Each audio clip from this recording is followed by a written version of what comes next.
Welcome to Washington East to West Sports. This is episode 20. I am Matt Beatty, joined alongside by Sean Beatty and Kevin Ardall as usual. And gentlemen, it was not a good weekend in terms of the Seattle Seahawks at the very least. We are going to get all into that, but tweet at us. Tell us what you thought about the Seahawks game, what they think they should do in the offseason. I am at Beatty _ Matt. Sean is at Sean _ Beatty. Kevin is at Kev Believes, with the first E in Believes being a 3. Leave us a comment on YouTube. Follow our Eli Network page. Just smash subscribe buttons. Just smash all of them. Just hit them really hard. Yeah, like them, subscribe, all that sort of stuff. So, gentlemen, let's get into it. It was not a pretty sight to see on Saturday as the Los Angeles Rams eliminated the Seattle Seahawks in Seattle. I've got the box score up right here. We're just going to go down it real quick. We're going to start with Seattle offensively. Russell Wilson, 11 of 27, 174 yards, 2 touchdowns, a pick. Got sacked 5 times. Seattle rushing the football. Chris Carson, 16 carries, 77 yards. Russell was 4 carries, 50 yards. Leading receiver was DK with 5 catches for 96 yards and 2 touchdowns. And then Bobby Wagner, even though he got hurt, still dominated the team, led in tackles, 16 total, 11 solo, 1 sack, 1 tackle for loss. On the Rams side of the football, Jared Goff had to come into this game, and he was 9 of 19 for 155 yards, 1 touchdown. Cam Akers was the man running the football, 28 carries, 131, and a touchdown. And receiving, the leaders were Cooper Kupp and Robert Woods, 4 for 78 for Kupp and 4 for 48 with a touchdown for Robert Woods. And the leading tackler was Jordan Fuller. And there's a lot of sacks to go around for this team. Leonard Floyd had 2, Morgan Fox had 2, and the man Aaron Donald himself had 2 as well. So, gentlemen, it was tough to watch. Luckily, towards the end there, I had a holiday party for my work that I was able to focus on and not have to worry about the just absolute car wreck that was going on behind me. But let's just start with some initial thoughts. Sean, what did you think of the game on Saturday? It was absolutely pathetic. I heard a lot of things. I'll talk about the defense first. I heard a lot of people saying, there weren't the problem today. They gave up 27 or 23 of the 30 points to Rams game plan, which was just simply run the ball. You knew what they were going to do, and you gave up 23 points. The other option was load the box is what they should have done, and they'd be like, "You have 4 fingers, Jared Goff. Can you beat us?" And they said yes. Like, they were like, we gave up 23 points to that. That is not okay. In any way you slice that. They had no other option other than a 4-fingered quarterback with a broken thumb on his throwing hand and give 23 points to that person or that team. There is no way. Like, I'm convinced this team, when the Saints played the Denver Broncos when they had no quarterback, we somehow would have given up points. That's how bad this defense is.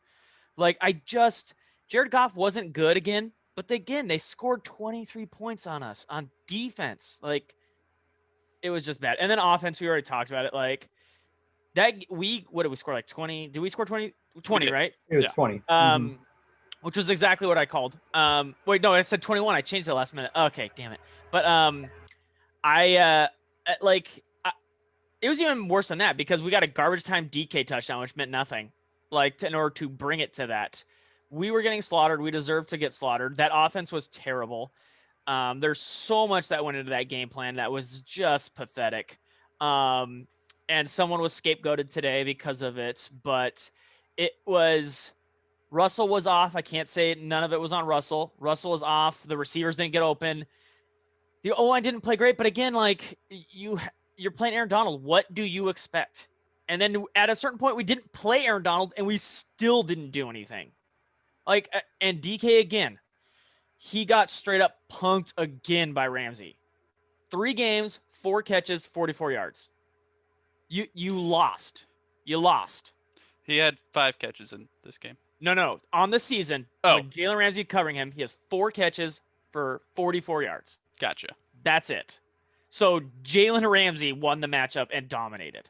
And I'm sorry, but if, like, that's what you're going to go do, like, he's not going anywhere. They traded, like, a bajillion things, like our Jamal Adams. He's not going anywhere. You're going to have to beat him. And I don't have faith going forward. I don't know if it's an offense or it's a DK thing, but, like, the offense was just absolutely pathetic. They basically had one great player in Ramsey, and then Aaron Donald got hurt, and they still so that's why I'm saying it wasn't really what the Rams did. It was what we did on offense, what our ineptitudes on offense that allowed us to. Well, to be fair, Aaron Donald didn't get hurt till later, and while he was in the game, had no answer. But again, like, Yeah, I know. We Yeah. shouldn't have. It's what is it, year 7 in the league? How do you not have an answer at this point, or at least have an idea, or like roll out, or read option, or anything? They're basically their plan was at certain points was to like one-on-one block him with Lewis again, a rookie. Like, what are we doing? Like, how do you think this is gonna go? And he's just bullying people, like knocking everybody over. Russell's running for his life. Kevin has talked about it. He gets a little scared in his head at a certain point, but I don't blame Russell at this point. Like, he's had 7 years of Aaron Donald just coming at him every time he snaps the ball, and it's just not acceptable. Both sides of the field were just awful. And the Rams, someone had to win this game. The Rams were not great either, but someone had to win this game, so the Rams won. They were a little less shitty than the Seahawks. Kevin?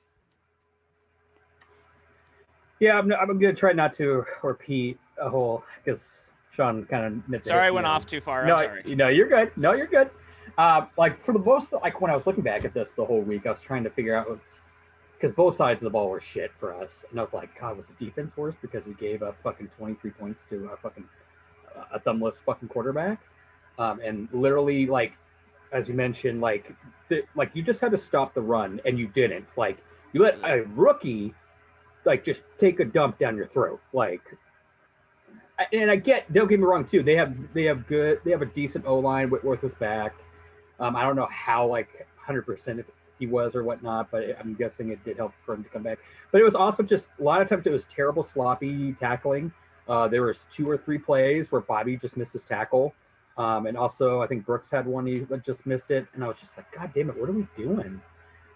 I'm like, and with Bobby, it's like, is your age starting to show now, like toward the end here, because you're tired, you're banged up, and like you're letting a rookie just punk you like that? Like, it's, yeah.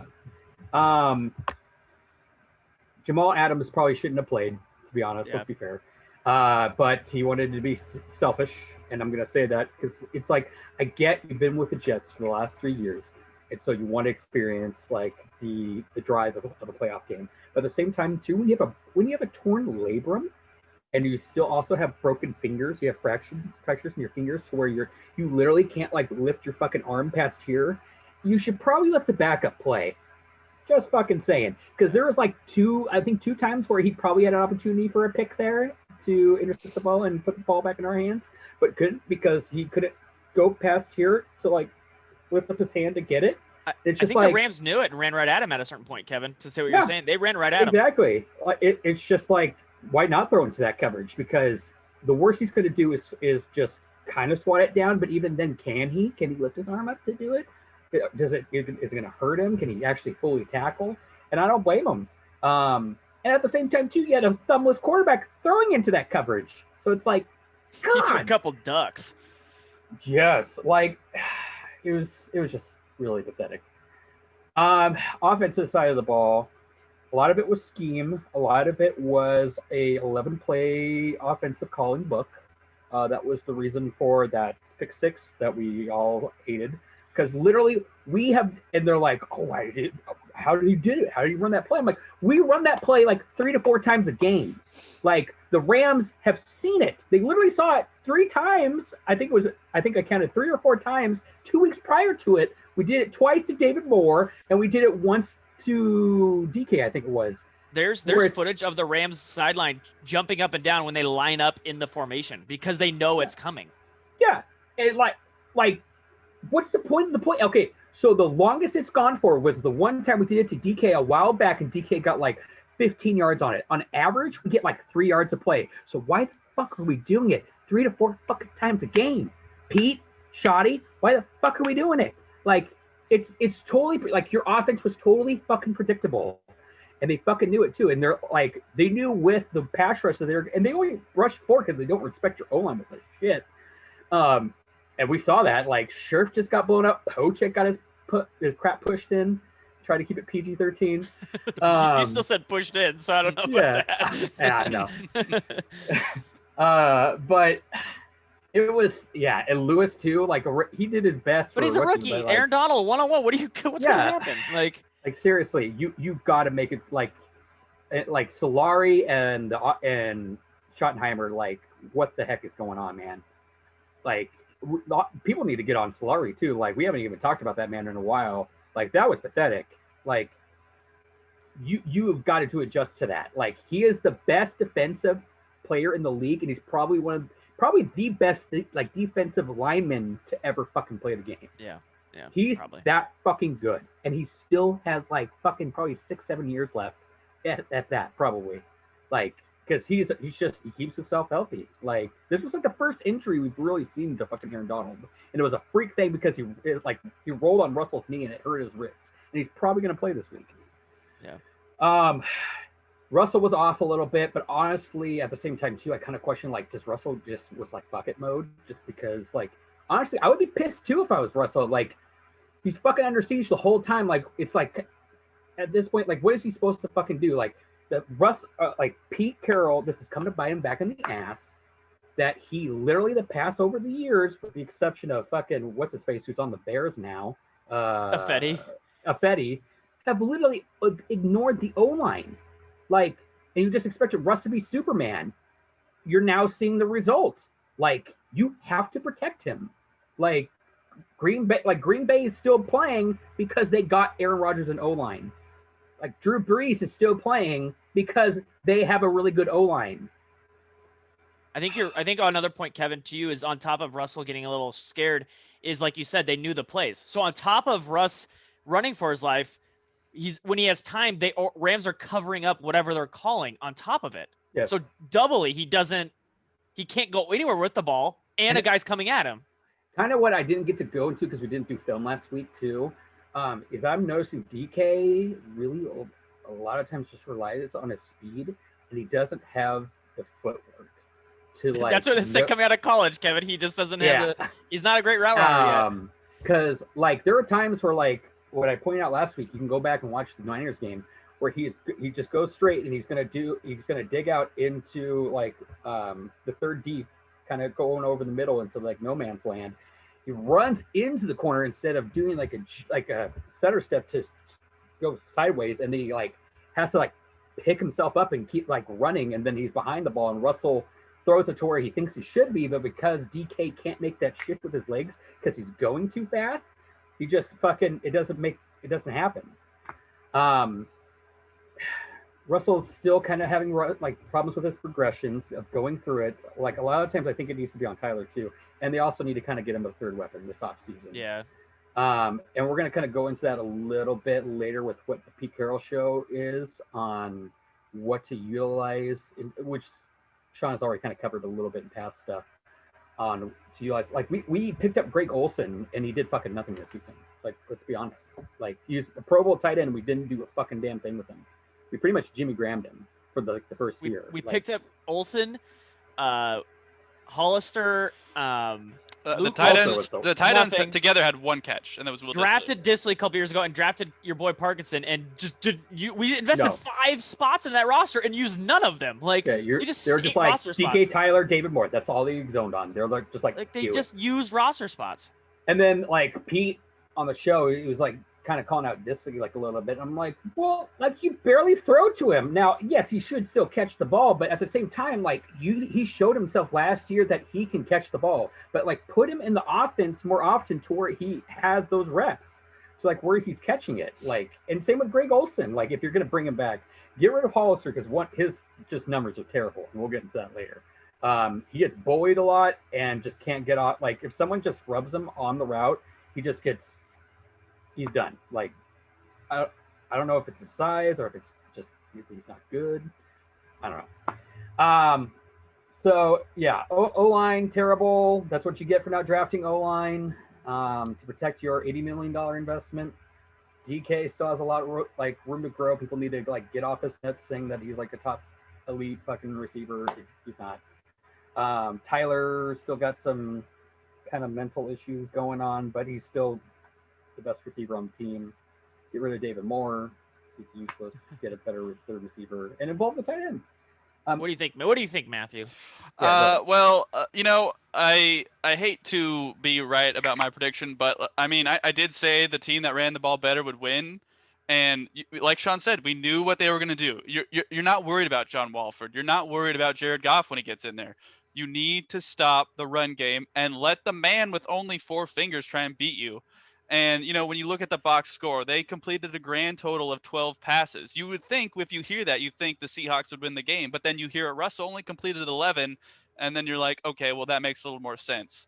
Offensively, you know, you guys have talked about a lot of different things. The O line, there was a lot of banged up injuries throughout the season because those first 5 games, like that offense was humming. That O line was holding well. They were blocking well. Like we were scoring more than 30 points a game easily for the most part. And then after week 10, we just took a nosedive. I don't know what the difference was. I don't I know got what it. happened. I don't know why there was such hesitancy from Russ. Like he looked like the MVP in the first half of the season, and then he just fell off. I don't know what happened. You guys will try and answer that question, but it's just a mystery to me how he gets 27 passing attempts. He doesn't even reach 50%. Like I know he's under duress, but as a quarterback, that is just unacceptable, regardless of how much pressure is in your face. Like I understand that the O line needs to protect better, but at the same time, like you've got to make better decisions. You've got to make better throws. That pick six,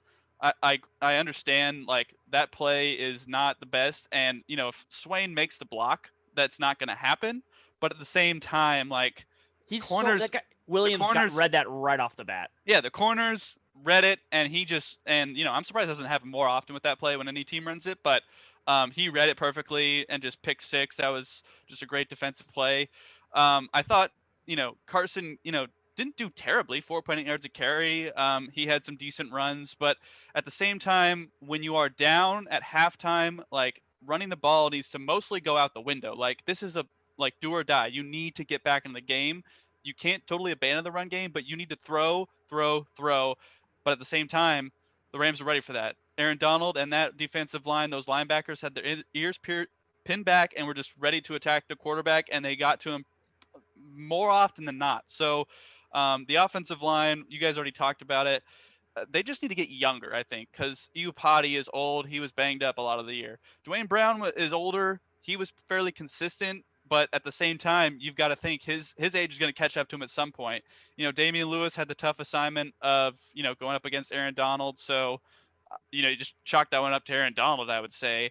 But then, the rest of the line just needs to be worked. You've got a bunch of guys who are coming in and out of the line all the time. And it's just, there's no consistency there. So consistency will help next year if it happens. But at the same time, you got to invest a little bit in the offensive line. And then, with the limited picks you have, draft a couple offensive linemen. When it comes down to the defense, I thought the defense overall, at least in the second half of the season, was the thing that was keeping the Seahawks in games. That was mostly the case here because they were able to bottle up the run for the most part, except Cam got a few big runs. There was that one little 3rd and 9 where Jared Goff just flipped it to him and he got like 40 yards.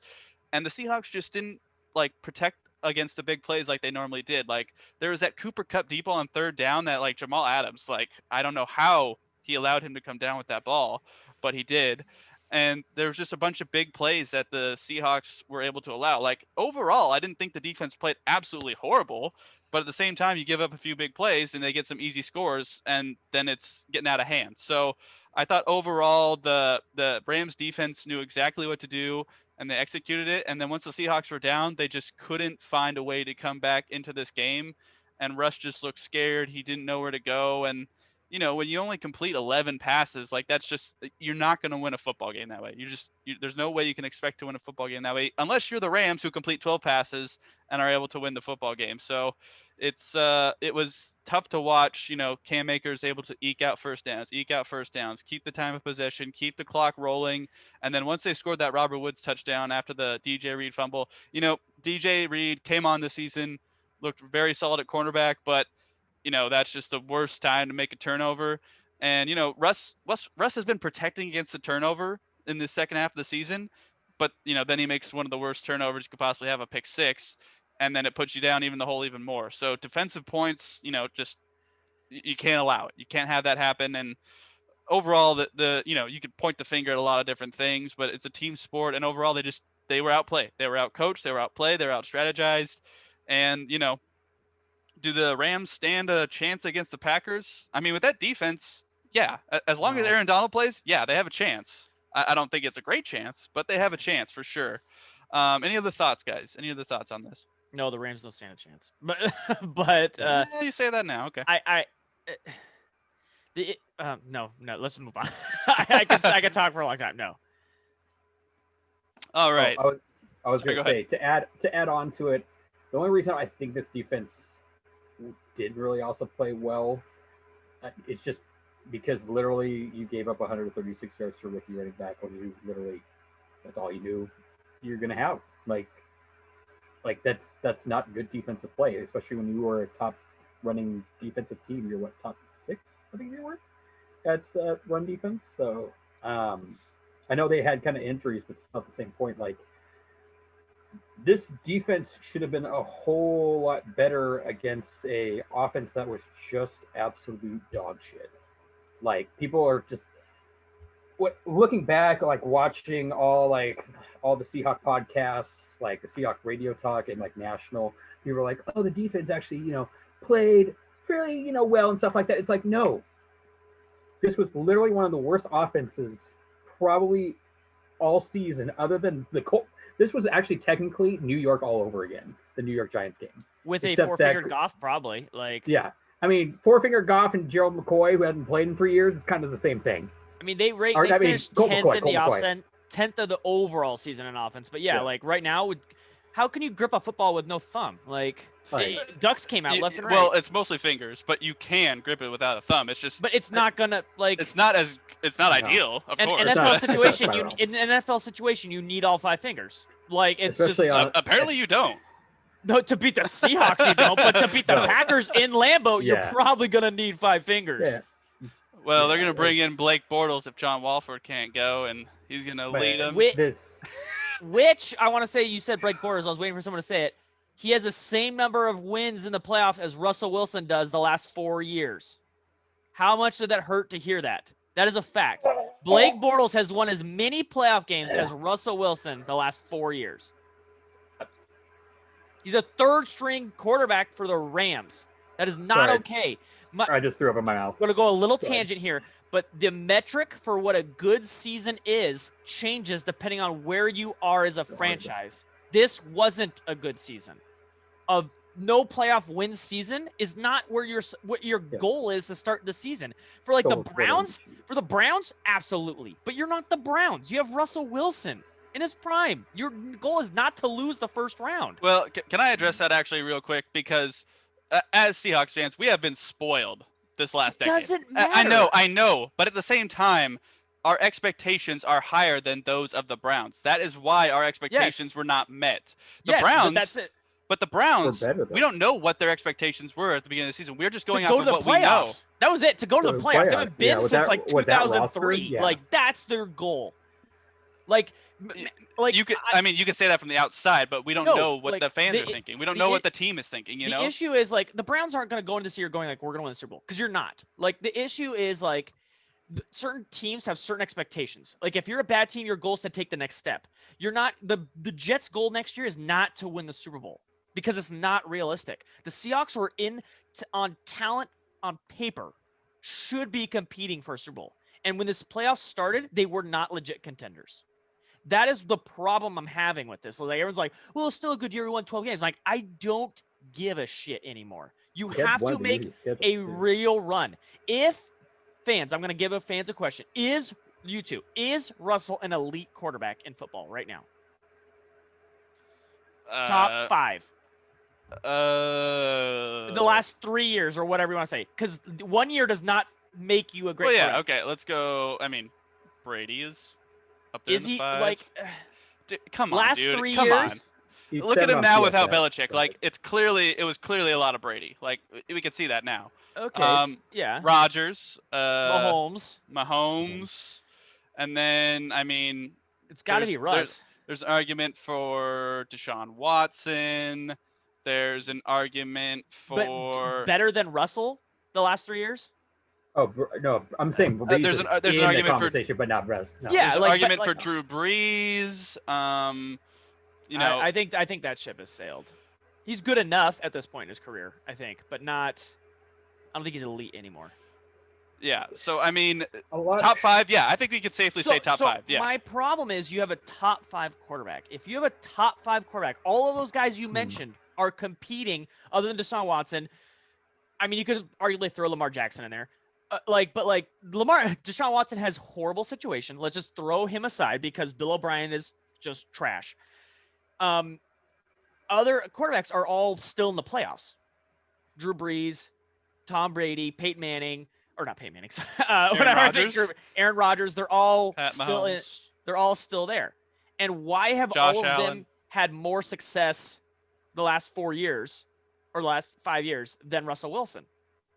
If Better Russell's in that drafting, conversation. Exactly. So coaching. that's my problem. Like, we are wasting everyone wants one of these 5 guys. We have one. So why are we okay with a first round loss or a second round loss? Like, that's not your expectation anymore.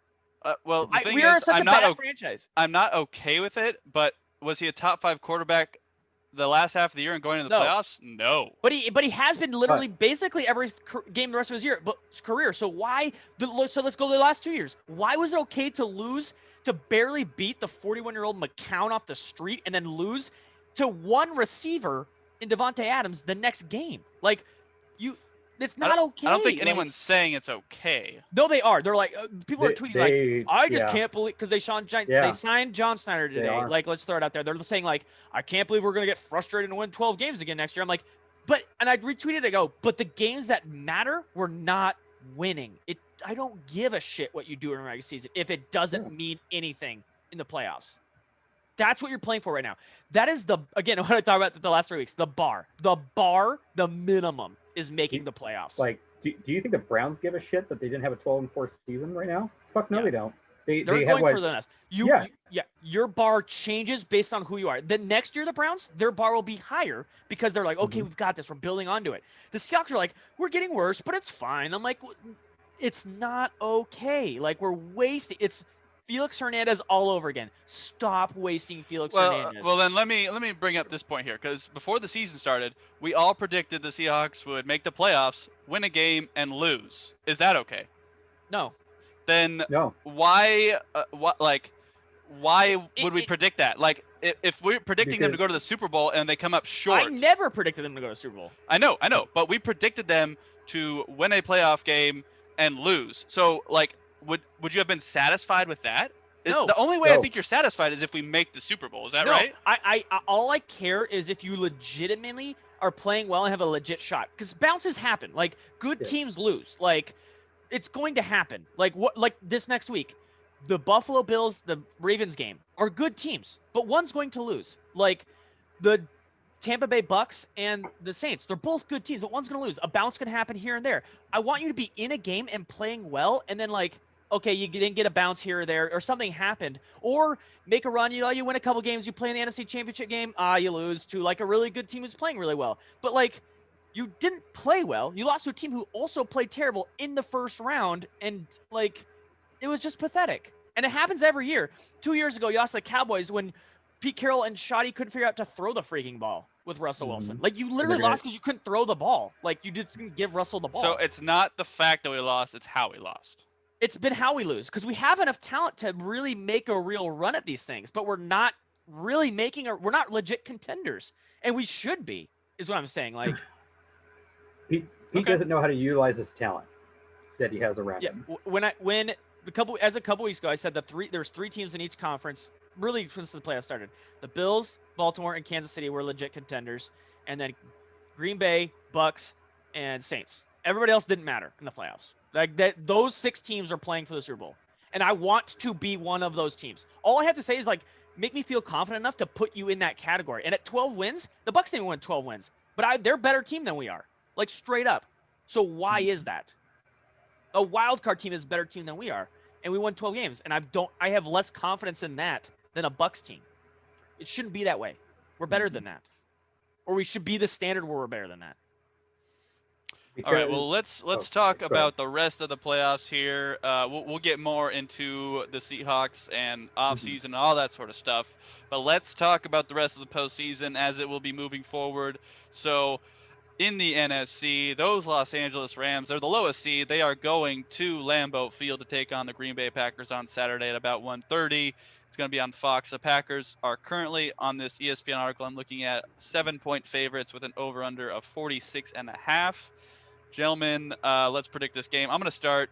Definitely going to take the Packers in this one, but I think it's going to be closer than a lot of people think. I think that the Rams will definitely be able to cover that 7-point spread. I think it's going to be more of a it's going to be less than a touchdown game. I think it's going to be more of a 4 or 3-point game that the Packers are able to just kind of eke out, maybe run out the clock with some Aaron Jones or something like that. But Sean, what do you think? Packers and Packers cover. The best coach is still Sean McVay, but I mean, with a one-dimensional team and no quarterback, I don't see how you beat Aaron Rodgers in Lambeau, because Aaron Rodgers is playing just freaking lights out right now. I mean, I know they're gonna, and their best player got hurt. I mean, Aaron Donald is gonna play, but like we saw Jamal Adams, he's not gonna be 100%, and he's not gonna be able to dominate as much. Although they did lose their left tackle right before the season, right before the playoffs, the Packers did. But Devontae Adams and Aaron Rodgers are just on a different planet right now. As long as Cam Akers can keep the ball away from Aaron Rodgers, they got a shot. Shot. But again, Packers are going to be like, let's do it. It's going to be cold. I don't think Jared Goff's going to throw in cold with 4 fingers, and they're going to load the box and be like, you got to beat us, Jared Goff. I don't think he can. So they're going to cover. They're going to buy 12. Kevin? Also, Green Bay has a top 5 O-line, even with, I mean, yeah, they lose their left tackle, which is going to suck, but at the same time, too, it's just you're going against a lot better O-line, so what you saw having to rust probably won't happen to the same. Aaron Rodgers will get sacked. Don't get me wrong. Like Aaron Donald and the crew are still going to do their thing, but like the offensive scheming and play calling is a lot better up in Green Bay. They don't run the same fucking 9 plays like what we do. So you like Devontae Adams is still probably going to shit all over Ramsey just because he knows how to utilize his feet with the speed. I don't think it's going to be like he's going to dump 200 yards on him, but I could see 80 yards and a touchdown. Plus, utilizing the tight ends and the other weapons that they have there.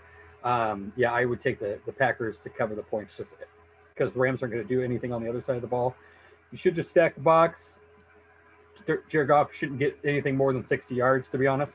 Unless if he does, it's because like Cooper Kupp just breaks free and just gets a weird lucky pass tackle coverage. Yeah, 60 yards in the air. Yeah, 60 yards in the air. Yeah. I mean, don't underestimate a good defense. Like that's all I'm gonna say. But I still think the Packers will win the game.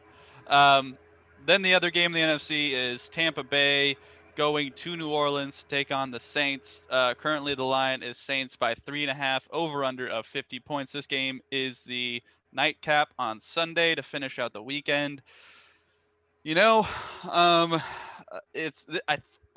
this is a tough game because I believe that if there were ever a time for the Saints to finally come through, this is it. But I feel like Brady and that offense has so many weapons, and while the defense is good for the Saints, I just feel like Brady is going to win. I don't understand why I have this feeling. Since they've been smacked in the mouth twice by them this year. That doesn't matter at this point. So I think I'm gonna take Brady and the Bucks in this one. And I think I'm going to take the over. I think there's going to be a lot of points in this game. I don't think the defenses are going to be super relevant in this matchup because the Saints aren't going against Mitchell Trubisky. Although at least Nickelodeon made it an entertaining game on Sunday there, so that was kind of cool. But I think that Brady, with all those weapons he has, Gronk, Antonio Brown, Mike Evans, Chris Godwin, like there's just so many guys on that. And not to say the Saints don't have the same, but Drew Brees has consistently in the last 5 years just come up short in the playoffs. I think it happens again. I'm going to take the Bucks in this one. Sean, what do you think? This is what, like I said just earlier, that these are two, and in DOVA they rank 1 and 2 in the league. They're very good teams. They're both very balanced too. So that's why it's going to be a very, very good game. Man, it's in New Orleans. I could be convinced either way it's going to be a close game. I'll say whoever wins is by 3. I don't think Tom Brady's going to get blown out again like he did last time. Tampa Bay's defense is good. So are the Saints. Can we say Taylor Heineke? He almost did it. He almost did it. That's why I'm gonna go Saints, because if they play like they did against Heineke, you can't play like that against the Saints. The Saints will do bad things to you if you play like that against that team. So they have to play better. I'll go Saints by like 3. Kevin? I'm gonna go with the Saints. Yeah, probably within 7. Like it could be, I would say probably maybe like a 6-point game, just because the Saints have a more consistent defense. They don't give up. I think Tampa Bay a lot of times just has trouble with certain teams, especially like the Saints. Though I mean they did shut down Aaron Rodgers, which was very impressive to do. But I think there's a little bit more consistency all around Kevin, with the roster. You are correct. The team with the most variance in the entire football league is the Tampa Bay Buccaneers. They're the most inconsistent team. Yep. I didn't know that. So like I said, I just trust consistency of what you have there. They're more used to their schemes and stuff like that, and they'll have a little bit more mix up with bringing in the backup, with weird plays and shit like that. So yeah, I would say probably, I don't know if it'd be with 3, but I'll say it would be below 7, like a 7-point spread. So. All right, and on the AFC side, the first game is going to be Saturday in prime time. It will be the Baltimore Ravens traveling to Buffalo to take on the Bills. The line here is 2.5 for Buffalo, over under 50. Both of these defenses are pretty solid, so I'm going to take the under just barely, but I think it's, both teams are going to be in the 20s. I said the Bills were my second pick to make the Super Bowl. It is hard to bet against Baltimore at this point with the way they were able to run the ball against the Titans. But I think the Bills are going to prevail. And, oh, man, I 2.5, like that doesn't seem like a lot, but I think the Ravens are actually going to cover it. I think this is the closest game of the weekend, and I think that the Bills will eke it out. Game. I think Bills Mafia actually being there, it very much helps. Very much helps. Sean, what do you think? Like I said, these are 2 good teams. So it's gonna be a very good game. I think. So actually, I wasn't too impressed. I think the Bills were probably the luckiest team in Week 1. The Colts had 5 shots to get 6 yards, and they win the game, and they didn't do it. They also had a pick that wins them the game, and one of the Colts players was offsides. The very next play, they have a pick, and the guy drops it. If they get that, they win the game. They also dropped 7 official passes on offense. If they catch 2 of them, probably Colts win the game. Basically, the Colts, like I said, were so inconsistent. They found like a million ways to shoot themselves in the foot. I mean, it's cold in Buffalo. They're indoors in Indy. But they didn't have a catching problem. They didn't have a catch problem during the season. So like it was just so weird. And again, 5 plays to gain 6 yards, and they win the game. And they couldn't do it. They just couldn't do it. And it was just like they were marching up and down the field, and they were like, we forgot. And they're like Philip Rivers just throwing it to nobody. That is Philip Rivers' MO, to be honest. He's just never been able to get it done in the playoffs. With that said, I wasn't very impressed with the Bills. However, when Baltimore played, Tennessee's defense isn't very good, and Baltimore didn't really put up as many points as I thought they would on that defense. So Baltimore's offense didn't really impress me either. So they balanced each other out. I was hoping if Buffalo's going to play bad, then Baltimore's going to play great, then it's easy. But they both didn't play very well. So I'll say I picked Baltimore as my second team, but I will say Bills win by 3. Kevin. Also a weird stat too. I don't know if you saw that the Colts were the first team in NFL playoff history to have I think it was over 425 total yards of offense and to lose a game or something like that. Yeah, they dominated that game, but they just found ways to lose. They just fucked it up. Yeah, multiple times. I will say I liked the adjustments that Buffalo made at half to kind of because they just covered out the outside, and then they're just we're just gonna have Josh Allen just do pure runs up the fucking middle and just stop it, and they didn't have an answer for it. So they literally saw what the Colts were giving to them on defense and literally just made very good adjustments. So that's why I also kind of like the Bills going into this game. I think they're going to do kind of what the Titans did to him last year and just find a way to shut down that run, because you can't let Lamar Jackson do what he did. Like, that was just nutty. What, he had 157 yards rushing himself or something like that. Yeah, That one absolutely, run yeah. he scored on Yeah. the touchdown was stupid. That was just Yeah. nuts. Like, that's literally, you got, like, that's how you beat them. Like, you just have to stop Lamar running. And that it's still a really good strength because they're very dynamic at what they do, and I'm glad that they actually still play that to that offense. But at the same time, it's kind of the kryptonite, because if you do stop them, then they're not going to go any further unless Lamar develops as a passer. So that's why I'm kind of going to give it to the Bills, just because I think they're going to make the better adjustments, and they're more versatile on offense to where they could, with Zach Moss and Singletary, they can still kind of run the ball, even though it's not nearly as impressive as what Baltimore's doing. But or even with Josh Allen too, because like if the running backs are not working, just Josh Allen fucking up the middle. So like he's like kind of like a white man Cam Newton. Just he's big and fast and can just run it. So yeah, I would take the Bills. Just because I think this defense will stop them. I will actually I'll do kind of like what I did with the Saints. I'll say it's under 7. I'll take them with the points, but it's still under 7. You know, I think running quarterbacks are the way of the future. I think the Bradys and the Breezes are going to be extinct here in a while. But anyway, that's a different time for a different topic. The final game in the AFC is the opener on Sunday. It's at noon on CBS. The Chiefs are currently 9.5-point favorites against the Browns. The over-under is 55 points. This game is weird because the Browns, you know, they looked, you know, granted the Steelers looked awful, but the Browns, you know, they absolutely took advantage of the Steelers' mistakes. And then once they got out ahead, like there's just really, you know, just playing catch up in the playoff game is not ideal. So the Browns did exactly what they needed to do. The Browns are probably going to be the ones playing catch up in this game. And man, you know, I there's like a part of me that's like, man, what if the Browns do it? But most of me says that's not going to happen. So I'm going to take the Chiefs in this one. No, I think the Chiefs are going to cover. But I do think there's going to be over 55 points. There's going to be a lot of points in this game. I don't think defense is going to play much of a factor in this one, especially since the Browns gave up, like 30 points this last game against the Steelers, who looked inept until they had to absolutely throw. So I'm going to take the over. The Chiefs will cover, and it'll be 1-2 in the AFC.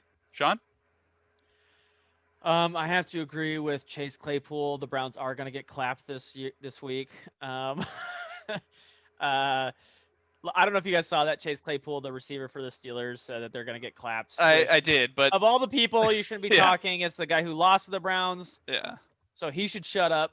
But the point is still valid that they will get killed because, as Kevin and me talked about, I think it was a couple weeks ago right before the playoff start, the Browns were the worst team. They had the bad point differential. They're unbalanced. They grade the lowest. They are the 18th ranked team in football according to balance and all that stuff. Like by far the lowest of teams, even lower than the Bears. Of the teams who made it. I'm not counting Washington because it's Washington. Actually, Washington were higher. They were 16. I'm rooting for them. I want them to win really bad, but there's one, and then there's Think. I think the Kansas City will cover pretty easily, probably like by 15. I haven't decided, Matthew. I have a relative who I might bet that the Kansas City wins by more than 15. So I probably will take that bet. Whose bet is that? That's Mom. Really? She thinks the Browns will get closer. She thought at first she was I don't know. Well, the Seahawks. I don't know. She thought for sure that she was like, well, the Browns will do well. Then it quickly backtracked to like, they won't lose by a lot. And I was like, well, they might lose by a lot. 15. I told her the only way they might not is a garbage time touchdown. I think I told her, I was like, they will be up by more than 15. You've got to account for garbage time. And that's what I said. I said, they'll be up by more than 15. But like with like 3 minutes left, Chubb will like run one in from like 2 yards out, and then they'll try to onside kick, and then that'll be it. Kevin? All right. So actually, I think this could be the upset of the weekend, possibly. Gosh. And the main reason why is because Kansas City's defense is not playing very well at the moment, especially the red zone defense. It's been hot. Like, you gotta realize, okay, so the whole let's talk about the Pittsburgh game real quick. the 30, what they gave up, 39 points to Pittsburgh. That was in prevent mode. Like at half, like they were up 28-0, and then after halftime, like they just literally just switched to prevent and just said, we're not going to let you really get more than 30 yards. That game didn't go, Kevin. That game became a game though. Like they were within It 10 did. points in the third quarter. Yeah, like that was a game. I'll agree. They did. That was not prevent the whole time. Well, the thing is, I think they went for prevent, but the thing is, Pittsburgh's offense is like they have very talented receivers. Let's not. But I mean, Chase Claypool, Juju. They were trash this year, though. That offense. They were. I mean, there's no running game at all, other than like goal line, and even that was terrible. And then Pittsburgh's defense kind of started to wake up a little bit. The fact that they dropped 47 points. I mean, one was a touchdown, like a fumble 6 at the beginning.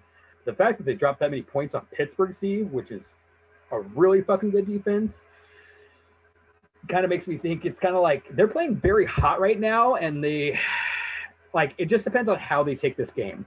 Like hot, they lost the Jets 2 weeks before the playoffs. Yeah, I was gonna say I don't know if they're hot, but yeah, okay, yeah, I see what you're saying though. Yeah, but they're pumped up to what they did to the Steelers.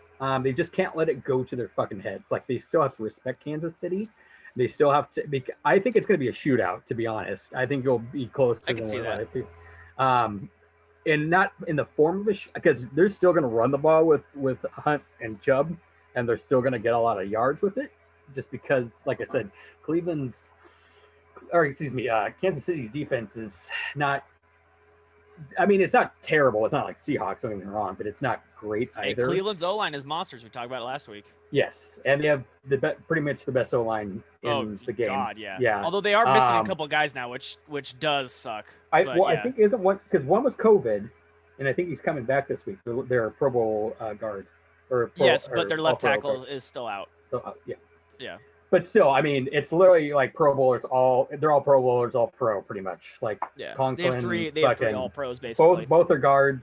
Like it's nuts. No, it's the right side of the field, it's no, center, both right guard, right tackle.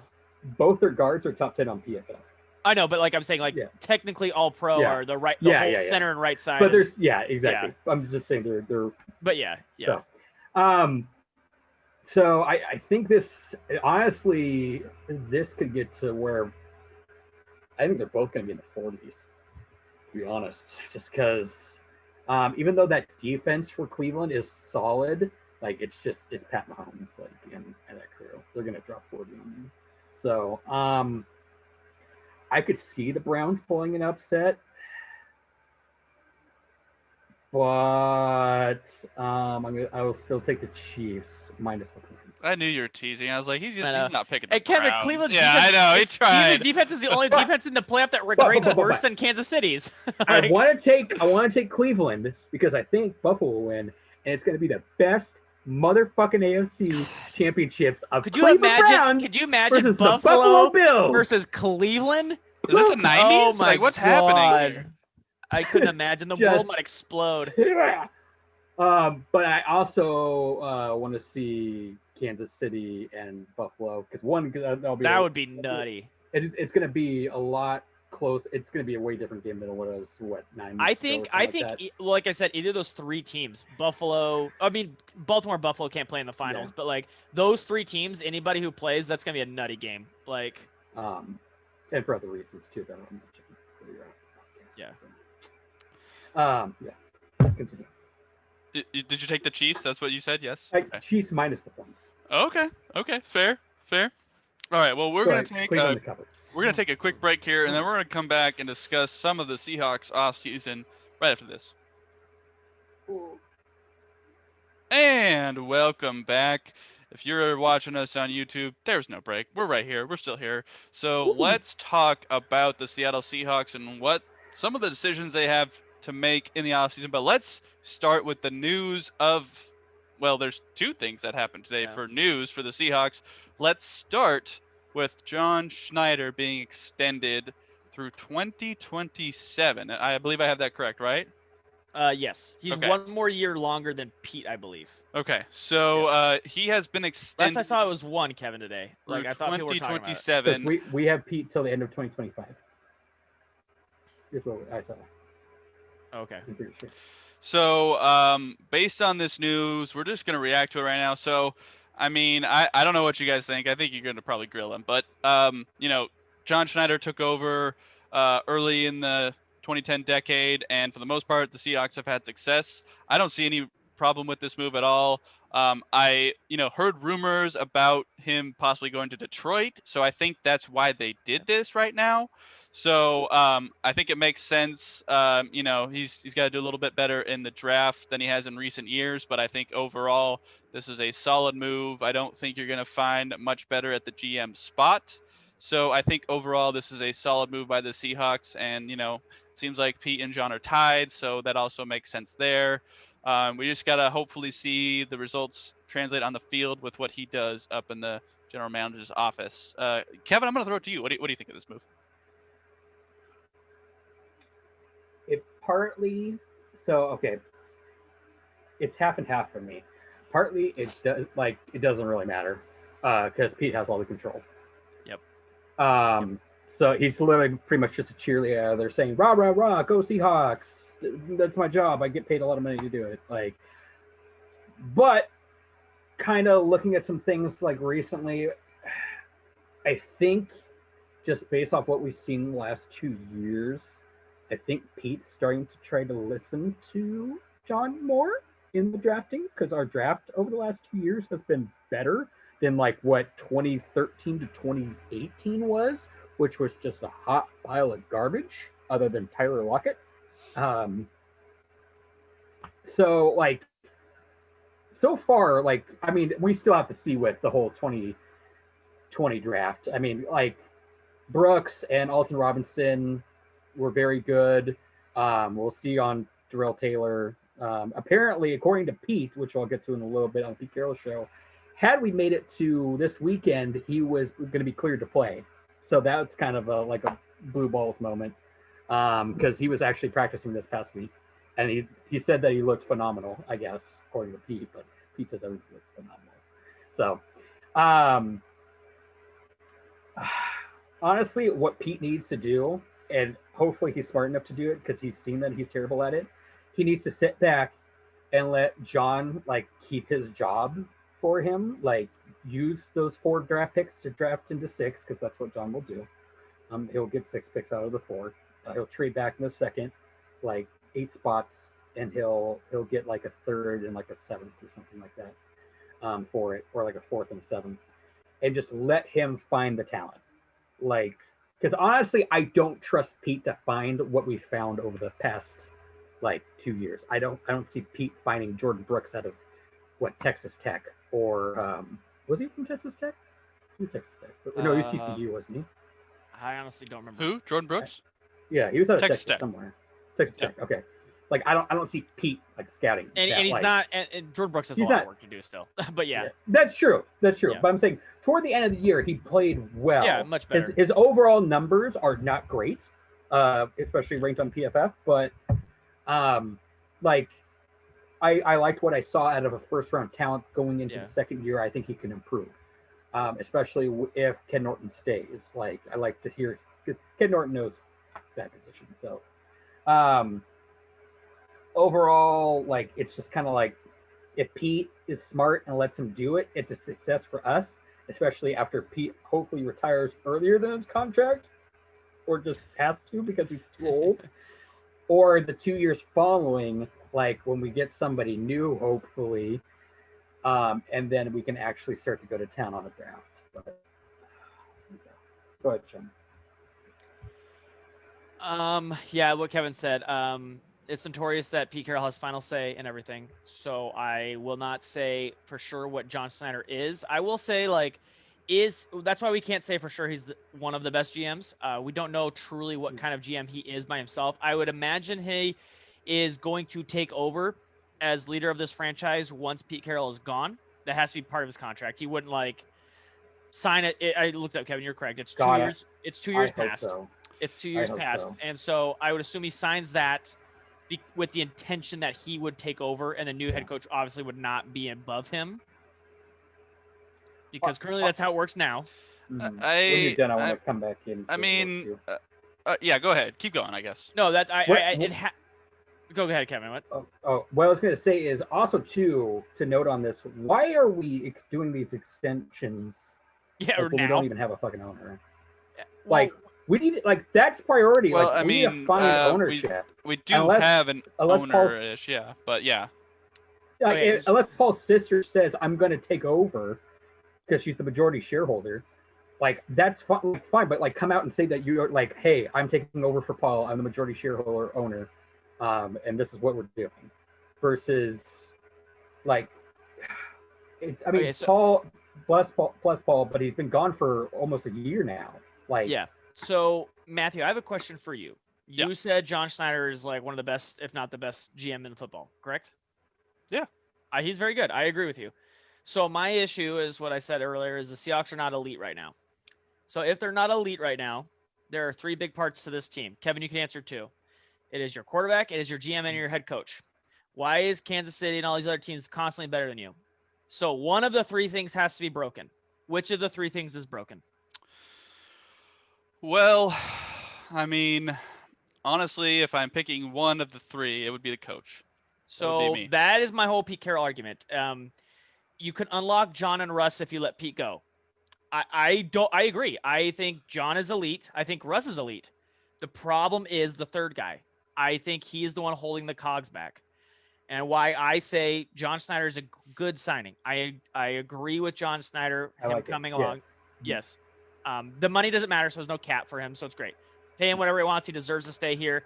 I'm glad we did it because Kevin was right. So we didn't, Detroit thing was put to bed. We didn't have to worry about that anymore. Because again, I think if he let it go further, he does want to be in control. He would go somewhere else. And I wouldn't blame him for that. And I think, yeah, like Kevin said, Kevin was correct. He's 2 years shy of or past Pete's, and he will be able to take charge of the team then at that point. It's a good team. Well, I mean, but the thing is, though, like, why would you re-sign Pete if you had the intention of wanting to take over? That's the weird move to me. Why would Pete get an extension if that's not the intention to have him make the shot calls? I don't think that's exactly what's going to happen. I think John is... I think he's probably going to start using some of his GM authority because ultimately he's above the coach when it comes to decisions. No, he is not. No. Pete Carroll's a VP of President of Operations for the it's Seattle Pete Seahawks. Carroll say. It is literally Pete Carroll's final say on all roster moves, drafting and everything. On everything. He has final say. Mm-hmm. It's where Paul Allen fucked up. Yeah, that's what they signed. Pete Carroll has final roster say on everything. That's why I was saying, like, he's pretty much Is that what the extension includes? Because yes, was that the original yes. contract? Yes. He still has the title of VP. I don't necessarily agree with Kevin of the fact that he's rah-rah because Schneider will fight for his guys. He will fight. Like, yeah, I mean, Pete Carroll wanted to draft Andy Dalton. John Schneider from Wisconsin scouted Russell Wilson and said, "We are going to draft Russell Wilson. I will die on the hill for this guy." And that's what I think got Pete the trust of John Schneider. He goes, so he will listen to him sometimes, but again, the final say and how the team is constructed is by Pete Carroll. And I'm over exaggerating on it too. Yeah, because, I get you. Pete But Carroll's not that stupid to not listen to his GM and his scouts. Yeah, there's got to be some sort of correlation between the coach and the GM because at the end of the day, the coach is the one who's operating on the field. But every other team, the GM makes the decision of drafting. This is not this way. Pete Carroll decides who they're drafting. I think so. 2 years ago, we traded back into the draft to get John Ursua. I am 99% sure that was a John Schneider thing. Yeah, I would agree. And then, lo and behold, John Ursua has only played like 4 snaps for us, and it's just been on our practice squad because Pete doesn't know how to evaluate talent, and he takes looks where the money's at or like the veteran presence. Yep. And just goes with that. Pete has said he likes the veteran. And again, today he brought up Philip Dorsett. And I go, Philip Dorsett didn't play 1 snap for you. Why are you so excited to sign him again? Play the kid. It doesn't matter. Cheap is nothing. He played 0 snaps. Do it. He's sucked when he played. I'm not saying that it's the right decision. I'm saying cheap. But that's what I'm saying. Like, that is a Pete Carroll decision. Kevin's right. Didn't play the young kid, brought in an old guy. I guarantee Pete wanted the old guy. John Schneider did not want that old guy coming in. I mean, I don't necessarily disagree with your guys' saying of Pete's evaluation of talent, but at the same time, while he was at USC, he had to do all the recruiting himself, and he had put together a really good run at USC. And it's not the same as college. I understand. Yes, Pete is a great college coach. He should coach college. Well, I don't think he's 70, so I don't think that's gonna happen. But well, then he should go away. Yeah. Like, so, but I think he does have a somewhat eye for talent because I disagree in every way. I disagree. Yeah. The best corner on the team was a guy off the scrap heap, and he was barely playing. Your starting nickel corner was on your roster the whole team last year. I have another example didn't play too. him. Now, I'm not saying we could have had a chance to get him, but looking at both old Miss receivers, you have AJ Brown, who's just a little bit smaller than Mr. DK. Way more efficient at route running, way more efficient at hands, way more efficient at feet. But then you have, because we always know with like Mike Williams, Pete Carroll likes big boy receivers. He loves them. And so when you see a guy like DK with speed like that, like Pete's just like, oh yeah, God. Let's get it. And I guarantee you, like, I could imagine being in the room there, people are like, AJ Brown, like, you should probably go get that guy. And he's like, well, DK over here, look how jacked he is. I mean, you saw Pete Carroll's reaction where he took his shirt off. He's just like, yeah, we got a big boy receiver. Like, I don't disagree with the value of the talent they got with DK, though. AJ went higher because he's a better receiver. But, like, the value where they got DK was really good value. It was, and I agree with that. But had you had the option to do the two, I think, like, okay, let's be like, John's like, hey, we can get AJ Brown here, or we can wait until the second round and get DK Metcalf. I guarantee you, Pete's like, DK. I think Pete had something to say, but knowing John Schneider, he's a value guy. I think John Schneider was definitely not having to be talked into dropping back and getting DK because he loves to trade back. I mean, I don't feel like AJ Brown is head and shoulders above DK. I don't feel that way. I think you guys do. I don't feel that way. I don't Watching see him what play. He's a different receiver. Right now, based on later on, he could catch one-on-one jump balls. Like DK doesn't do that. Did you? Okay, so you saw the little jump ball that DK tried to do on the in the first game, where he literally went back and he literally just fell backwards. He literally didn't even go in the air. They showed it on slow motion on Fox, and it was pathetic. Like, he's just like, and just falls back. And then Jalen Ramsey, thank God, didn't pick the damn ball. But, like, I was like, because he literally came off his speed and just could not, like, set his feet to jump up to get it. Everybody who's ever seen them both play at the same time in the same place, AJ was the number one receiver. At the combine, they were the same place. Every single GM in the NFL had AJ Brown over DK. Like, DK, we're such a prisoner of numbers. So we look at the numbers that DK's putting up versus AJ. Well, again, DK has Russell Wilson throwing him the ball, has a much better quarterback than Tannehill, and Vrabel. You guys praise Tannehill, so I don't know if you guys make that argument. He's good, but he's not Russell. But the problem is, like, who's throwing to him? The style. Vrabel's the only guy in the league who runs it more than the Seahawks. Like, his running back got 2,000 yards. They just fed him over and over and over, and it cost him a playoff game. Like, so like 40 yards. Everyone just looks at the numbers and be like, AJ well, that's Brown, that's because wide receivers are essentially tied to their quarterback. Yes, like, that's absolutely how it works. So you're saying, like, but watching him run, he's so fluid. That catch he made on Humphreys, which was another elite receiver, and he dominated when they threw him the ball. Like, he did this one over his shoulder catch on Humphreys, got on the sideline, caught. I was like, wow, DK's never ran that play in 2 years, and it's just nothing for this guy. Like, that was amazing. And then he does the one-handed catch in the end zone. I'm like, we don't throw jump balls to DK in the end zone.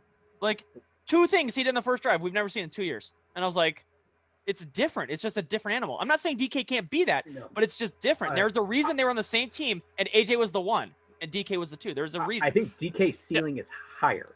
Yes, I would agree with that. But the thing right now, and the way it's kind of going, AJ Brown is like, DK's here. AJ Brown is. I think the gap is smaller than you're saying, Kevin. But I'll give it to you. AJ Brown, I think DK is the better disappeared when he right needed now. him. I'm just gonna be honest. Like, I mean, sure, I guess. Like, he's a product of Russell. Like, he's, it's not necessarily his fault all the time. He didn't win his Pro Bowl matchup. Yeah. AJ Brown did when they threw him the ball. We could argue about this all the time. But anyway. So moving on. Yeah. To So let's. So I think we've any other thoughts about Schotty? Any other thoughts? You mean Or John GM. Schneider. John Or Schneider. sorry, Schneider. He's good. Schneider. He's good. Yeah. I'm glad he stayed. Yes. Okay. Yes. Let's move on to Schotty. Sorry about that. So, other news that came out today was that the Seahawks let go offensive coordinator Brian Schottenheimer after 3 seasons. An interesting move. It's not entirely surprising because, like Sean said, I think there was going to be a fall guy in this based on how well they performed in the first half of the season versus how bad they looked in the second half of the season. And it's, I mean, we could debate a lot about how much, players influence the scheme, influence the coordinating, influence the coaching, influence the play calling, and all that sort of stuff. Overall, I think based on this season, I think it was the move that is not surprising because the offense took such a nosedive in the second half of the season that there was someone who's going to pay the price. And Pete's just signed an extension. He's not paying the price. Schneider just signed an extension. He's not going anywhere, and he's not paying the price. So someone had to pay the price. I thought maybe it might be like a quarterback's coach or something like that. But, someone had to be the fall guy, and unfortunately it was Schotty. Do I think he's going to find a job just fine? Absolutely. I think he'll find a job just fine somewhere in the NFL next year. I'm just curious what they're thinking to bring in because you guys preach that they run too much, and that seems like it would be a Pete Carroll thing, so he'd probably want to bring in a guy that is run first person. I don't know who they would get to fit the scheme that you guys want them to run. Like Mike Leach ain't leaving Mississippi State. Like He throws too much. and like I tweeted at Kevin, like I know that the Carroll's son just signed on to be at Arizona as the offensive coordinator. I, that's a possibility in my head because he is apparently he's an offensive mind. If he got hired as an offensive coordinator at Arizona, there's an opening now, so I could see it. But in terms of who could take the job, I have no idea who might be up next for them or who they have their eye on. But what do you guys think? Kevin, I'm gonna throw it to you first. What do you think of this? Okay. I'm gonna kind of interject on this too and go over kind of what the Pete Carroll showed because this is a big thing going into why they fired Schotty. So on the Pete Carroll show, Danny O'Neill asked him, "What do you do to improve the offense next season?" And everybody like took this. They were like tweeting like, "Oh, you said he was going to run the ball. He's going to run the ball more. Oh my god, type of shit." He was mentioning, and it all went south in the Bills game. It changed. That's the dividing line was the Bills game. That in cover two deep safety sets that we first saw with the Vikings, that we just some fucking reason couldn't figure out how to do it. He says that we should have ran the ball more in those situations because you have a 7-man box set or less, depending on because everybody kind of spices their own, cover 2, cover 3 with a little like with what they think. There's different ways to add in stuff. Safety coming up, or strong safety coming up, or free safety coming up, depending on what you see. That's just going a little too in depth. So they're saying that they need to utilize that matchup more. At the same time, too, like when you're playing against a team like the Rams, and you only have 4 there, that sometimes it doesn't matter when your O-line also ranks not good, with the exception of Brown. And even like, okay, so for example, and that's another thing too. Iapati actually ranked a lot. He was 37th out of 83 versus Simmons was 74th out of 83. But Iapati was just dead every game. He literally got hurt. Like they would like play him and then he died. And then Simmons came in and it was just poop. But Lewis, who was 13th out of 83, had an 83 grade overall, high for run blocking, but was 47th in pass protection, like just hot garbage. And that needs to and that's where you kind of wanted to base, and that's kind of why they shifted, I think, a little bit more too, just because everybody's run grade was better than their pass grade, with the exception of Brown. But he was saying, so that's what he wanted to do, is run that ball and be more consistent on third downs, which I do agree, because they were terrible on third downs in this game. They were like over 13 to start or something like that.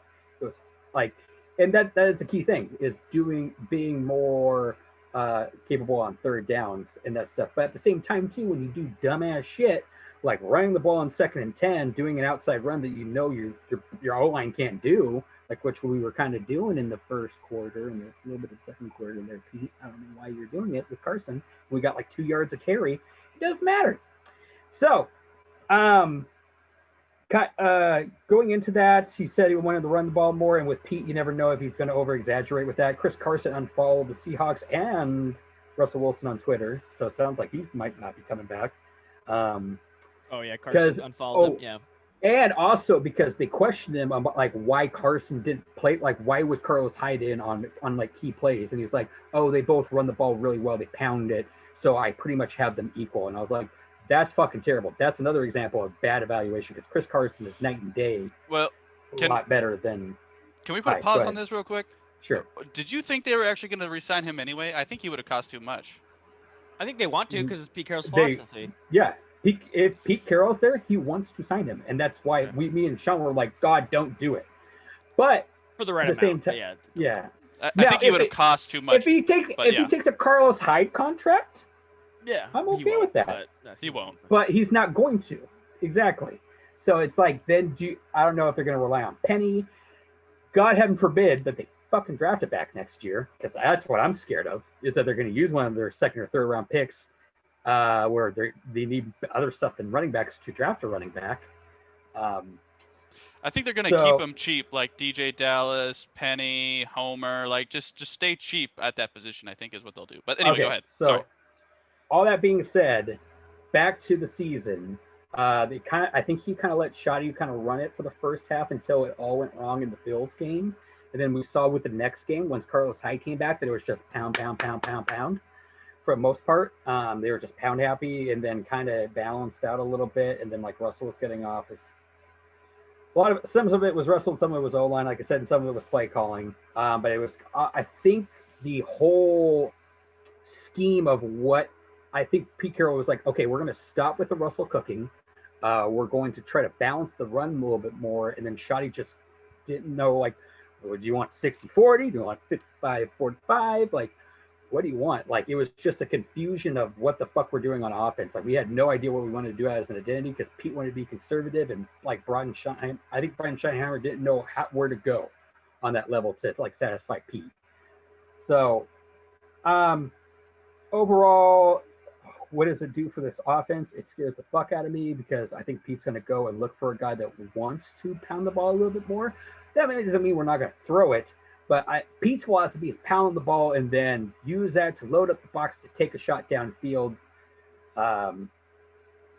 which it just, as we've seen, it's not that effective.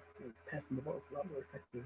Just look at the teams in the playoffs right now, other than Lamar, but that's because Lamar's skill set is based off of his running ability. So. And they use him correctly. And as well. And they just have a lot, and they also have a better O-line than we do.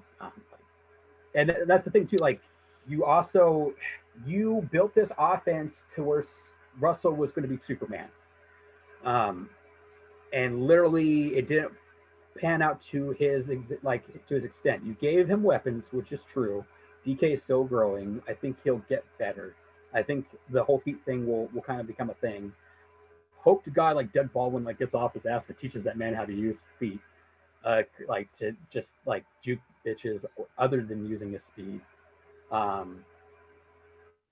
get a player to kind of like teach him how to use, like, cause that's why I was so happy to see Josh Gordon possibly come back to like teach him how to use his body on shit like that to just box out the corner and fucking catch the ball. Or even just go over the top, like do a jump ball, but don't just fall backwards. Like like you're fucking so much better than Grant. Go over him and get that ball with your muscles, man. Like,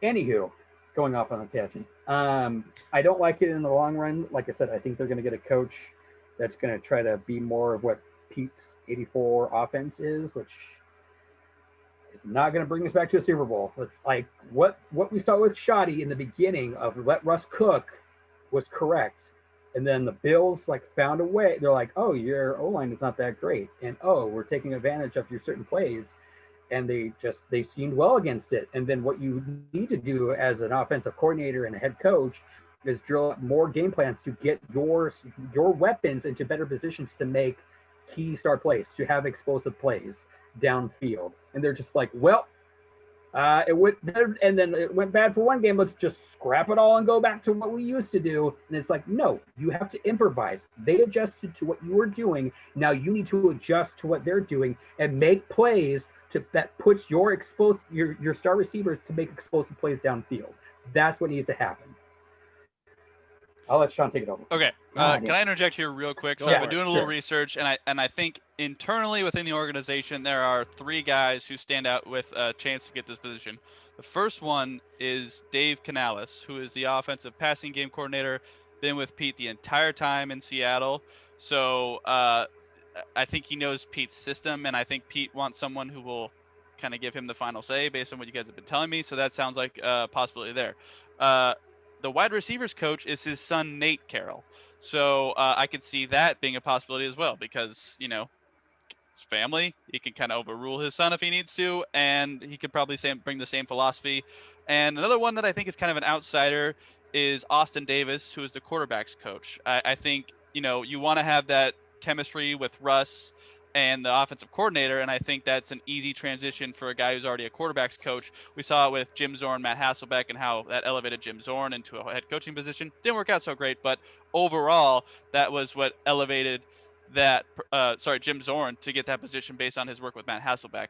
I Googled an article, and at the bottom, they have 7 candidates for the offensive coordinator position, and 5 through 7 are Doug Peterson, Adam Gase, and Anthony Lynn. I don't want any of those guys, and I hope that's not the case. But Oh my gosh. those are all, I guess they all have openings, so they're all available. Test my Seahawks fandom if they hire any of those. All right, Sean, go ahead. What do you think? God. Yeah. I don't want any of them. No, I don't No, I'm not saying what do you think about that. I'm saying your overall thoughts on Schotty.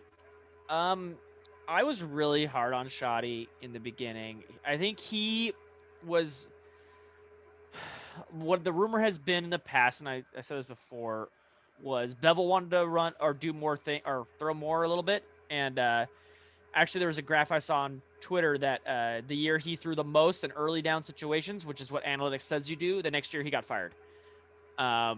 This year, Schotty the rumor was he wanted to throw more, and they let Russ cook. In the first 8 weeks, like Kevin said, it was great. They let Russ cook. They ran the Bills game, and Pete Carroll quote what Kevin said was exactly right. Pete said that they wanted to run in situations that were advantageous to run. And Pete even quoted as saying, I helped them do some things. I took charge. I wanted less turnovers. If Pete took over and helped do things, then why did they not do the thing he said they wanted to do? If Pete was like, we got to run more in obvious passing situations, or, in situations that like the defense is playing back, then why didn't they do that? Why didn't they do that when he said he was helping? So he's playing both sides of it here, where one of those two things he's saying is not true. So I think it lies more with Schotty wanted to pass more. Again, highest rate of his career passing early downs. Next year, fired again. I can't remember who made the graph, but someone pointed out that every year they pass that for the highest rate that they have, way above league average. The following year, they get fired. And actually, every year that they do it, it's Russell Wilson's usually best year. I think the team's adjusted a little bit. And actually, I found a tweet here from Josh Herzmeyer from the 538. He actually looked at the first 8 games versus the last 8 games. They played cover 3 about only 4% more the last 8 games versus the first 8 games. So it actually wasn't a ton different. I think they gave a bunch of looks different, but ended up playing basically the same defense against the Seahawks. And that's all it took to throw this team into a funk. And I think part of that comes to Russell, and I think part of that comes to Schotty. But again, if you're a coach and said you helped and do all this stuff, it also comes down to Pete Carroll. Like, you had 8 weeks to see this. You had 8 weeks and then 9 weeks in the playoffs, like, to see these teams are doing this to you. And as an offense, you didn't do anything. So I think Schottenheimer became the fall guy. Pete has had a history of not adapting very well and having Russell bail him out. I'm not saying Schottenheimer's not without fault, but I'm convinced he's probably not the one that should have been let go. Okay, so let me ask a couple questions of you guys here. So first of all, let's say they bring in, a guy that's Pete's philosophy, run first. Russ has what, 2 years left on his deal? 3 years? I think I think two. I think two. Okay, I think Like, yeah. let's say you're Russell Wilson. Let's say Pete brings in a guy who's run first. If you're Russell Wilson, do you stay here based on the philosophy, Nope. or do you No. walk? He has 3 more years. Kevin, me and Kevin talked about this earlier today in a separate text message. DK2, both of them will be gone if they hire a run first guy. I don't see why either of them would want to stick around. Yeah. What? Why? I mean, sure, you're These getting players want to get yeah. paid, like you said, Matthew. Yeah. It comes to quarterback and it comes to numbers. DK's not going to put up the numbers year 2 that he did when they have a run first style in year 1. He won't get 1,000 yards if the offense goes back to what he was doing, and people will pay you based on yards because it's still backwards NFL. So like he will get paid. He would deserve to get paid, and he won't be if he goes in this style of offense. Why? He could just pick a place. He go play in freaking Kansas City and then put up 1,200 or 1,600 yards or whatever. Like it's. I don't think either of them stay. I think it'll hurt this team in the long run, longer than people realize, if you go super run first guy. So you're both in agreement that if they hire a run first guy, Russell will walk at the end Russell, of the the deal. rumor was this year, if Russell didn't cook, he was saying he was going to have to cook elsewhere. Yeah. But at the same time, Russ, he can't control that. It's like James Harden trying to be traded. It's all these guys who don't have leverage. That's the problem. But at the same time, if you have an unhappy quarterback, that's not a great situation. I So mean, I get but- that, yeah. but if he could get But hurt and then they could win also- 3 games, and then let's see how that goes. So, Or okay. sit. So if you get a run first guy too, Matt, this is also a reason why you would do it. You're going to then draft and sign linemen to run block versus pass block, which is the opposite of what they should be doing right now. Like, and they literally did it this past year too. Like, even though Lewis is the third yeah. worst graded pass blocking guard in the NFL. He was Yeah. very, very bad at pass it blocking. was horrible. He was very He was good great at run blocking. You have amazing at run blocking. He was terrible at pass blocking. Yeah. And honestly, down the line, looking at it too. So the highest was Brown at 85, and then you had Shell at 78, which actually was kind of shocking for pass blocking. And then you had Lewis at 47, Simmons at 51, Iupati at 62, and then Pochik at 58. Like, you just got to protect Russell. Like, he's not going to be able to be Superman. Like, he's going to still scramble and stuff like that. But like, especially that play, especially in our division too. Like, yeah, The whole Nick 49ers D line. I was about to say Nick Bosa, that whole all first round Yeah. picks, like of athletic freaks. Like Russell's still fast and stuff for his age, but like a 23-year-old Nick Bosa is gonna get home, and Aaron Donald is gonna get home.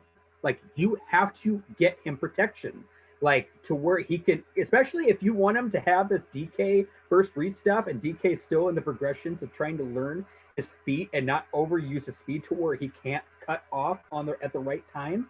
Then you literally got him, buy him time in the pocket, or at least buy him to where he can scramble out in proper ways to where he doesn't get sacked. Like, he's getting older, and we need to like protect your investment. You put $80 million freaking dollars into him. Like, we've been super lucky that he has not got hurt. Yeah. Like, he will eventually, like, father time catches up with everybody. I don't care. Like, And Dwayne Brown has 1 more year left in his deal, by the way. Like, yeah, I mean, I pray to God that we still, like, Dwayne Brown can pull like a Whitworth and just play till he's 39 and just be, because he was number 6 overall. but you can't count on that. impressive. You can't but count that's on what I'm that. saying. can't Like, count on it. Yeah, no, you can't. We're not addressing this team's need correctly. And he's gonna pay defense this offseason, and that's what's messed up. Like, and we'll get to that in a little bit because I know Matt wanted to go Well, over we're free running out of agents. time here, so I don't think we're But- going to get to it this episode, okay. but we'll talk No. about it next episode. So go But, ahead. Keep going, Kevin. Overall, like, just I don't think they will, because like, why would DK want to be paid money to block? Like, But but I'm just you saying that's catch. if. Now, my second question is, will Pete hire internally, or do you think he's going to hire externally? You think he's going to bring someone in out from the outside, or do you think he's going to promote from within? I personally think, based on what I've seen in the coaching staff on the Seahawks, I think he's looking to promote from within, and I honestly think he's going to promote his son. If I'm I go otherwise. I say outside. okay, Kevin, what do you think? What he should do. Nope. What do you think he's gonna do? Bad. I don't What want to he hear what he should should do. What do you do. think he's gonna do? I think he probably will go outside. God, you need to revamp, like, because even Hey, too, Daryl like, Bevel's available, guys. I'm just saying. I'm not opposed to it. I just need someone who's Yeah. gonna throw the freaking football and that, stand up to that Pete is an Carroll. option. I want that someone is- to stand up to Pete Carroll and throw the And football. and 12th man won't understand it either. They'll be like, "Why are we bringing it back? Like he was shucking butt." And I'm like, go back and look at 2016 when Doug Baldwin had 14 touchdowns and over 1,000 yards. Yeah, Bevel was sucking balls right then. They'll be like, "Bubble screens." And I'm like, for all the winning that people say Pete Carroll did, Bevel was there Yeah. when they won the Super Bowl. He went to and another you, Super Bowl with you this also team. have to imagine, 12th man, that Bevel is under the same restrictions that Schottenheimer was. Like, he's throwing bubble screens because Pete wants to play safe. He doesn't want to turn the ball over. So that's why he's like, okay, we'll do a bunch of bubble screens and stuff like that and try to see if it works. Get a guy like Percy Harvin to kind of go out and do those type of things. Gosh, I forgot about Percy Harvin. For the restrictions that he was given, because he was given a ton of restrictions, but everybody was just like, oh, it's all Bevel. I'm like, no, it's Pete. Like, for the restrictions he was given, like, he did very well for what he was given, to be honest. So I wouldn't be. I mean, I have a feeling no matter I think what Bevel's going to get the head coaching job in Detroit. Honestly, he was the interim. I think he'll probably get it. I don't think that's possibility. likely, but yeah. They're no already matter interviewing what we guys, pick- though. I don't think it's lucky, actually. no matter what we pick, I think it's just going to be a regurgitating horrible cycle of next year. We're going to be 2018 again or 2019, where we just kind of mix balance, run the ball, and we're out in the division round next year. And then the following year, they're going to push for Russell to pass again, and then a game's going to go wrong like Buffalo, and then it's just going to go back to the same. Like, it's kind of like what we saw with Bevel. Like 2016, we saw all the backs die. We had a backup practice squad guy off of freaking San Fran, and like Russell just throwing yard down the field, doesn't give a crap, dropping 4 touchdowns on a really good Minnesota defense. And then next year he drafts 3 backs. Like, well, yeah, Kevin, I hear what you're saying, and I think based on what we said here, like you mentioned Chris Carson, like I think if based on the guys who they have coming back, if you want to do the passing game the way that everybody wants, I think you couldn't sign Chris Carson because he would ask for too much. You keep your cheap running backs, and then just let Russ do his thing, and then have the running game just be sprinkled in there to kind of keep the defense off guard. I think that is the ideal game plan. Now, will they bring in someone who will do that, or will they actually do that and not draft any running backs? That remains to be seen. But ideally, that's what it sounds like would be the scenario that would make fans happy, might make Russ happier. But you know what? Everybody out there, let us know what you think. We're rounding up here. Tweet at us. I am at Beatty_Matt. Sean is at Sean_Beatty. Kev is at Kev Believes, with the first E in Believes being a 3. Smash that subscribe button on YouTube. Follow us on the E-Line Network. Just let us know what you think. Let us know what the Seahawks are going to do. We have a nice show next week. We're going to talk about a lot of the guys who are free agents and whether or not that they should be coming back or not. So we're going to go through that as well. The NHL season starts. The Kraken are starting next season. We're going to touch on that a little bit. And there are some Sonics rumors as well that we haven't quite gotten to yet due to the Seahawks. So that'll be something we can get to as well. Gentlemen, we got 2 minutes left. Any final thoughts on Schotty, on Schneider, on anything? What? Give me something. One move was good, one move was bad. There you go.